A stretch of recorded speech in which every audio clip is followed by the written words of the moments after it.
TVS Apache RTR 164V। So এই বাইকখনৰ অনাচিত review দিবলৈ আহিছোঁ আৰু আগফালৰ লুকটো কেনেকৈ লাগিছে জনাব।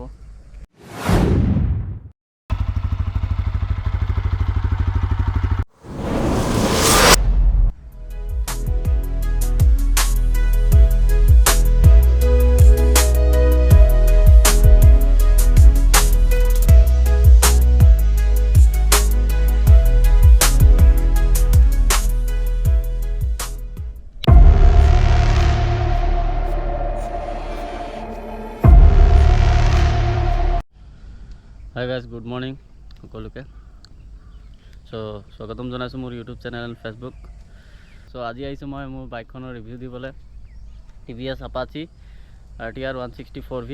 চ' এই বাইকখনৰ অনাচিত ৰিভিউ দিবলৈ আহিছোঁ, যিহেতু মোৰ এইটো ড্ৰিম বাইক আছিলে। চ' মোৰ আজি লগত আছে, চ' তাৰে মই কিছুমান ৰিভিউ দিবলৈ আহিছোঁ। বাইকখন কেনেকুৱা, কমফৰ্ট আৰু মাইলেজ গোটেইখিনি দেখুৱাবলৈ চেষ্টা কৰিম। চ' চাই থাকক ভিডিঅ'টো শেষলৈ, আৰু যদিহে মোৰ চেনেলটো ছাবস্ক্ৰাইব কৰা নাই ছাবস্ক্ৰাইব কৰি ল'ব, আৰু ফেচবুক পেজটো যদি ফ'ল' কৰা নাই ফেচবুক পেজটো ফ'ল' কৰি ল'ব।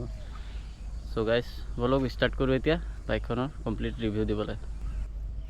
চ' গাইজ এইখন হ'ল new model Apache RTR 164V। চ' ফ্ৰণ্ট প্ৰফাইলটো মানে অকণমান আগতকৈ বেলেগ দিলে, এইটো মানে নিউ লুক আহিছে। চ' ভাল লাগিছে আৰু এইটো লুকটো, চ' সেইকাৰণে মই ল'লোঁ। মানে মতে ষ্টাৰ্ট কৰোঁ। বাইকখনৰ ফ্ৰণ্ট লুকটো কেনেকুৱা লাগিছে। এইফালে আছে LED প্ৰজেক্টৰ হেডলেম্প, মানে আগৰ মডেলটো দিয়া নাছিলে এইটো, ত' এতিয়া নতুন মডেলটোত আহিছে এইটো LED প্ৰজেক্টৰ। এইফালে DRL আছে,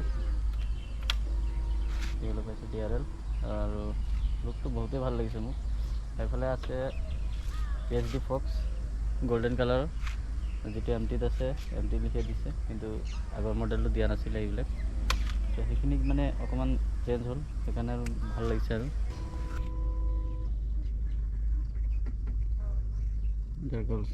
ইঞ্জিন কিল চুইচ, এইফালে মোড আছে,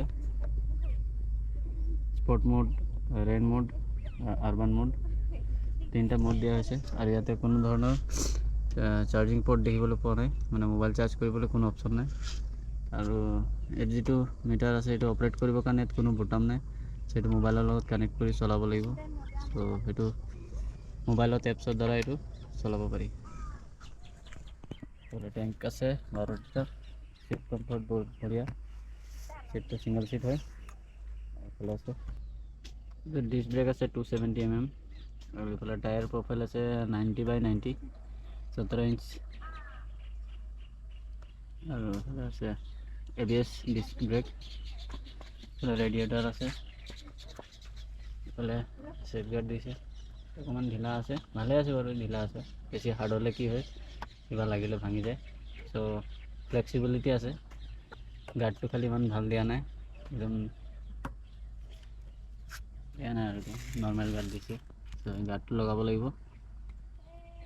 তাৰপিছত এইফালে আছে আপোনাৰ এগজষ্টটো অলপ বেছি মানে ডাঙৰ দিলে, সেইকাৰণে অলপ চলে ইমান এটা ভাল লগা নাই। সেইটো অলপ আছে ডিস্ক ব্ৰেক, আৰু টায়াৰ আছে আপোনাৰ 130/70, টায়াৰ হাগাৰ দিছে। আৰু এইফালে আছে মনো ছাছপেনশ্যন, চিট হাইট আছে 800 mm, ঠিক ঠাক আছে। এইফালে আছে Apache লোগো, এইফালে 4 গাৰ্ড আছে লেডিছৰ কাৰণে, এইফালে পিছফালে ইণ্ডিকেটৰ, এইবিলাক ইণ্ডিকেটৰটো কিন্তু ইউনিক দিছে। বেকলাইট আছে LED,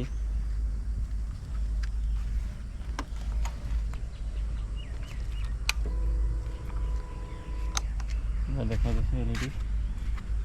সেইটো ইয়াত এটা খালি কমি দিলে কি, হেজাৰ্ড দিয়া নাই, 4 ইণ্ডিকেটৰটো দিব লাগিছিলে, দিয়া নাই। মোবাইল চাৰ্জাৰ সেইটো দিয়া নাই, কি দিছে আৰু বহুতখিনি বস্তু। টেংক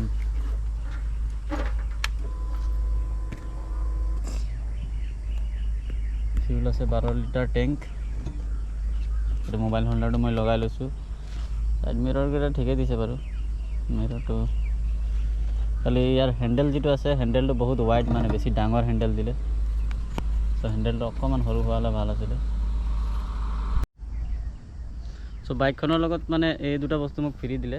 চ' এইফালে দেখিছে হেলমেট আছে, হেলমেটটোত ভালেই আছে বাৰু, খালি কালাৰটো মোক চইচ হোৱা নাই, কালাৰটো অকণমান বেলেগ হ'ব লাগিছিলে, কালাৰটো মোক চইচ হোৱা নাই। সেইটো কালাৰ এইটো কিমান ৱেট আছিলে 1000+50 গ্ৰাম, মানে 1 কিলো ৱেটৰ হেলমেট।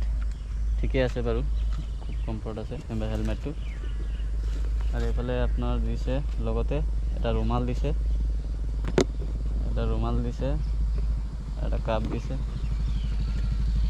কৈ আছোঁ।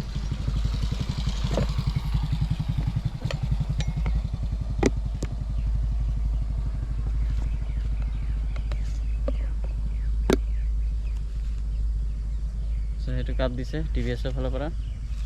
কেনেকুৱা লাগিছে কমেণ্ট কৰি জনাব গাইজ।